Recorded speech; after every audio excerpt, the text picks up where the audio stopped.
haven't gone through the program, I realized that the Governors Forum has done a fantastic job in scheduling everything that will be covered, because they're the fundamentals of what an incoming or a current governor needs to know in order to be effective in their job.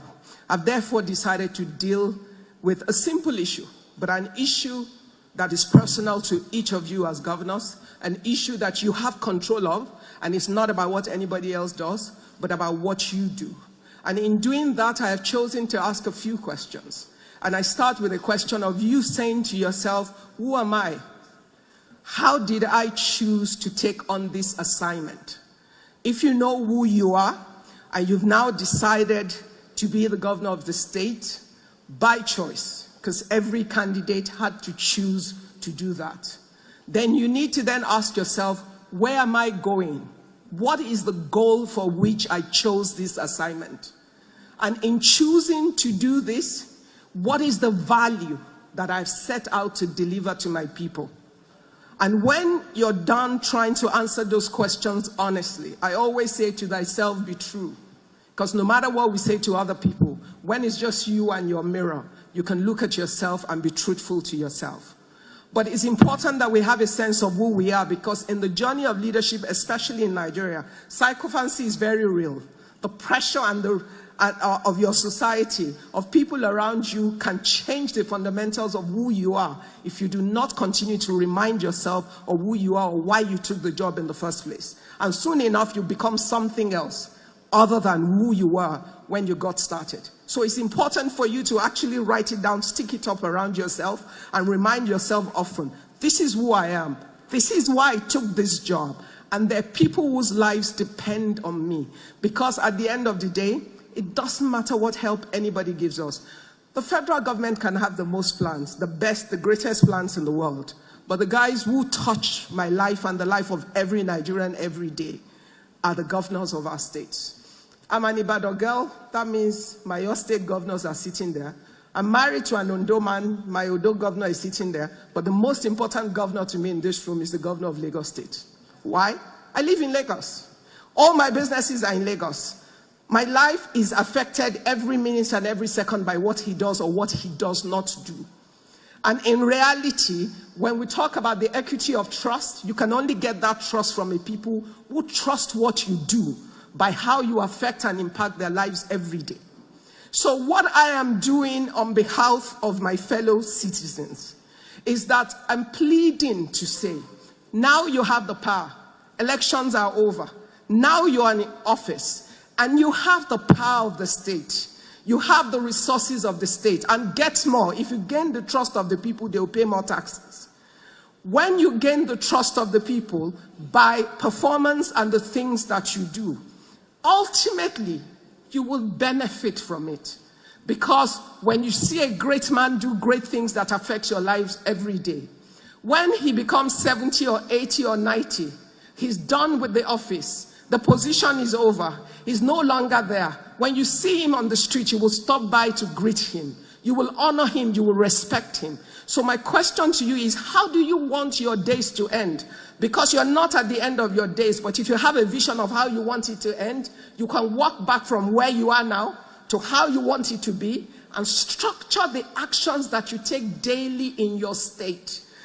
Think of every action and how it will affect the lives of those people that don't necessarily have a voice. They have a vote, but they don't necessarily have a voice. And when you see children that are hungry, if they are from your state, you have failed them in some way. Yet you have the machinery and the capacity to help them.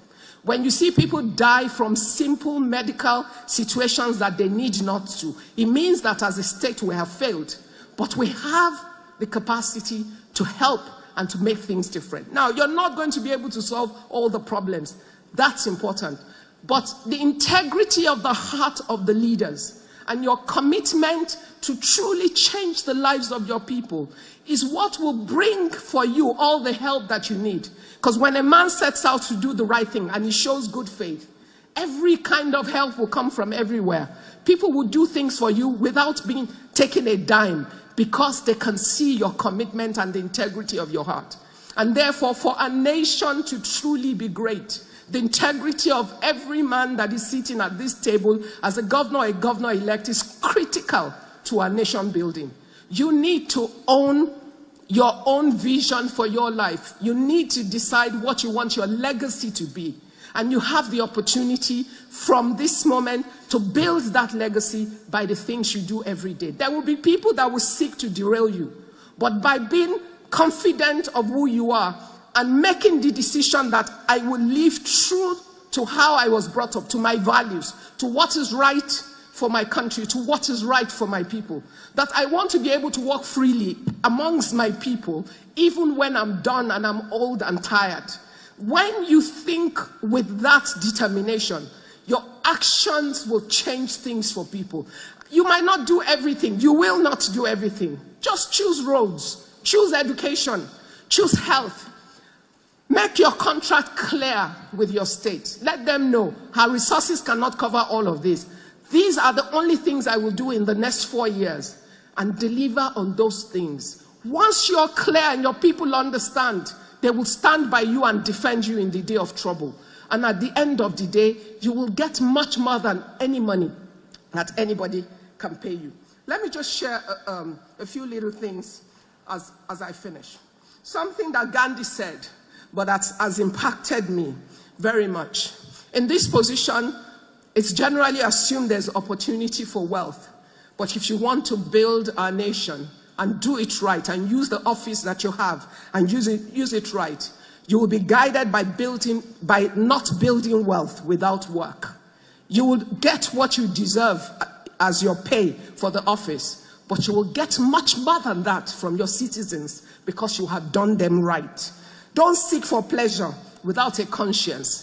Because in seeking pleasure without conscience, there will be traps set for you every day around you that will derail you from your goal. Which is why it's important that you know who you are, why you're there, why you set out to do this, and you must stick to that which is right to do. Don't seek for knowledge without character. A man that does not have character does not deserve to be leading any part of our value chain of leadership in this country.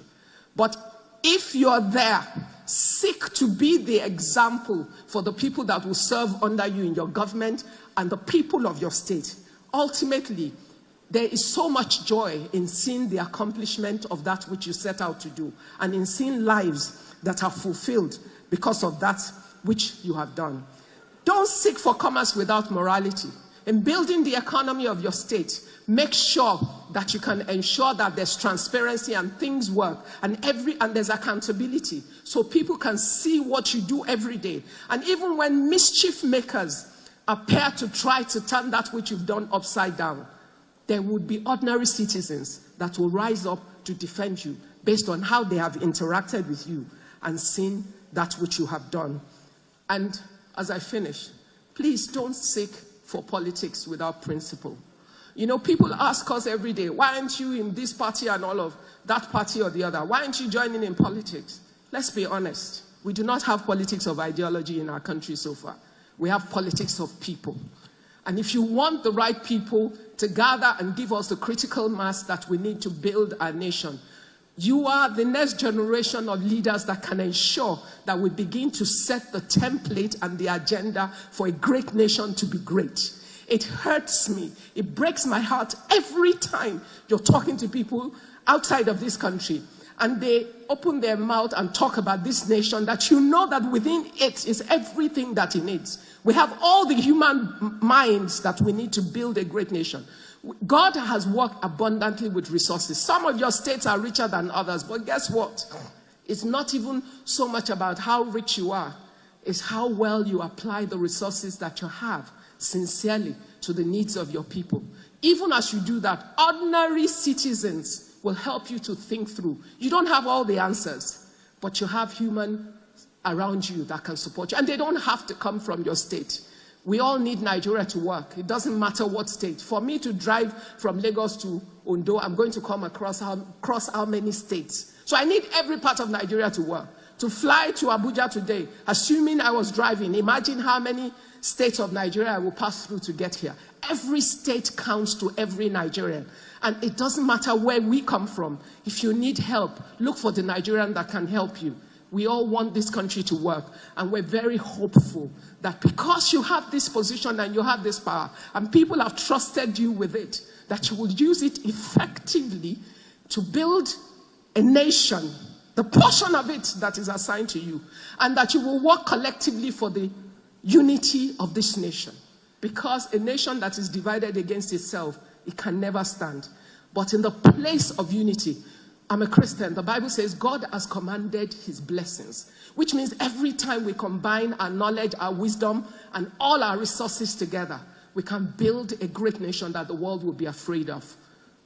I want my nation to work. I want to be able to tell my children, this is why I'm saying to you, you must live in Nigeria and nowhere else. And I ask for your help, that as you do what you have sworn to do, or you will swear to do as you take office, that the Lord will help you to do it right, but that ultimately we will build a nation that we can all be proud of. Thank you.